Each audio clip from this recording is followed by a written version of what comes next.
안녕하십니까. 저는 연세와병원에서 척추진료를 담당하고 있는 신경외과 김경모 원장이라고 합니다.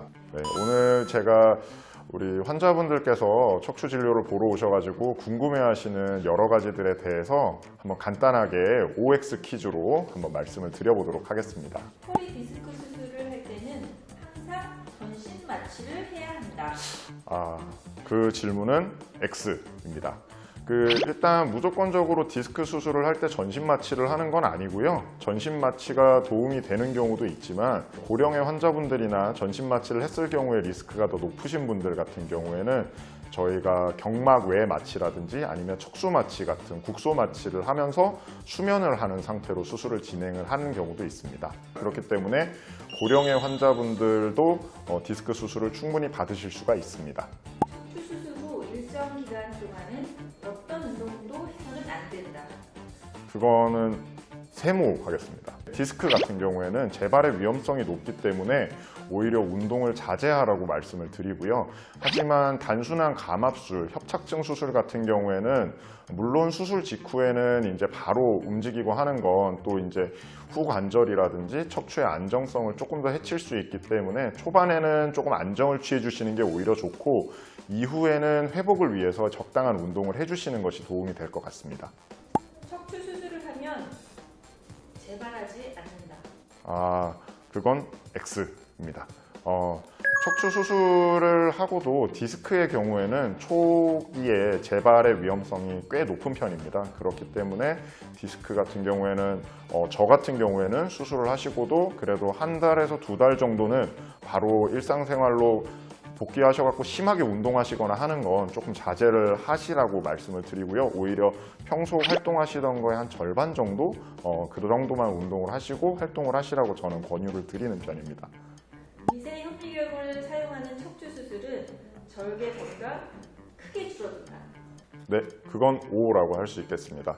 저희가 최소 침습 척추 수술이라고 얘기를 하면 보통은 내시경만 떠올리시지만 사실 현미경을 이용한 수술도 충분히 절개 범위는 작습니다. 물론 거기서 이제 더 절개 범위를 줄이고 더 근육의 손상을 줄여보고자 이제 우리가 나온 요즘 최근에 각광받는 개념이 이제 내시경을 이용한 수술인데요.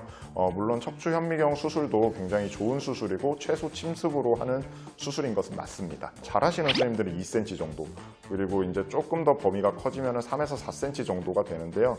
거기에 반해서 사실 척추 내시경 수술 같은 경우에는 구멍을 2개를 뚫고 약 구멍당 6에서 7mm 정도, 1cm가 채 안 되는 구멍이기 때문에 사실 절개 범위만으로 따지면 내시경 수술이 좀 더 절개 범위가 적다라고 말씀드릴 수 있겠습니다. 구멍을 어쨌건 간에 뚫고 하는 수술이기 때문에 피부에 흉터는 남지만 그래도 환자분들이 생각하시는 전통적인 그 척추 수술이라고 얘기했을 때 생기는 그 흉터에 비해서는 굉장히 사이즈가 작은 편입니다.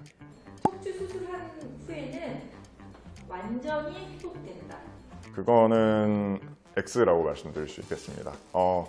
완전히라는 건 사실은 어렵고요. 그러니까 저는 항상 말씀드리는 게 환자분들이 처음에 오셨을 때의 증상이 가장 중요할 것 같습니다. 그래서 단순하게 일부 통증만 있으시고 한 분이 수술을 받았다면 수술 이후에 통증도 많이 좋아지고 금방 이제 회복을 하시는 걸 저희가 많이 보는데 일부 힘이 떨어졌던 마비 증상이 있으시던 분이랄지 아니면 이제 이상 감각, 발끝까지 막 저리고 약간 모래 바른 듯한 느낌이 계속 남으신다라고 얘기하시는 분들은 워낙에 신경 끝단이기 때문에 재생되는 속도도 느리고 시간도 오래 걸립니다. 그로 인해서 환자분들이 생각보다 좋아지시는데 시간이 오래 걸리기도 할 뿐더러 일부 증상은 끝까지 남을 수도 있습니다. 그래서 환자분들한테 저희는 완전히 좋아진다라는 말씀을 잘 드리진 않습니다. 하지만 본인이 느끼시는 삶의 질의 측면에 있어서는 엄청나게 수술을 하시고 나면 향상된 걸 본인도 느끼시기 때문에 제가 수술해드렸던 환자분들은 대부분 다 굉장히 만족하셨습니다.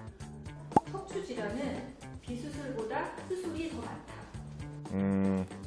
네, 그건 아닙니다. 대부분의 척추가 이제 불편하다고 진료실을 찾아주시는 분들 중에 사실 대부분은 약 혹은 주사치료 혹은 시술치료 같은 비수술적인 우리가 보존적 치료라고 얘기하는 치료로 대부분 좋아지시는 경우가 많고 그에 비해서 이제 수술적인 치료를 고려를 할 때는 반복되는 시술에도 해결되지 않는 통증이 있는 경우 혹은 마비 증상이 있는 경우에는 또 수술적인 치료를 고려를 해봐야 될 것 같습니다. 하지만 비율로 따진다면 비수술적인 치료로 좋아지시는 분들이 훨씬 더 많습니다. 오늘 제가 진료실에서 환자분들이 많이 궁금해하시는 것들에 대해 가지고 간략하게 이렇게 OX 퀴즈로 준비해서 말씀드려 봤는데요. 사실 제가 말씀드린 부분보다 제가 환자분들께 드릴 말씀이 너무나 많습니다. 그렇기 때문에 통증이 있거나 아니면 본인이 생각했을 때 마비 증상이 있다면 지체하지 마시고 병원에 내원하셔서 실제로 의사하고 마주 앉아서 사진을 찍고 검사를 확인해 보고 함께 현재 증상에 대해서 논의해 보면서 함께 상의해 볼 수 있었으면 좋겠습니다. 감사합니다.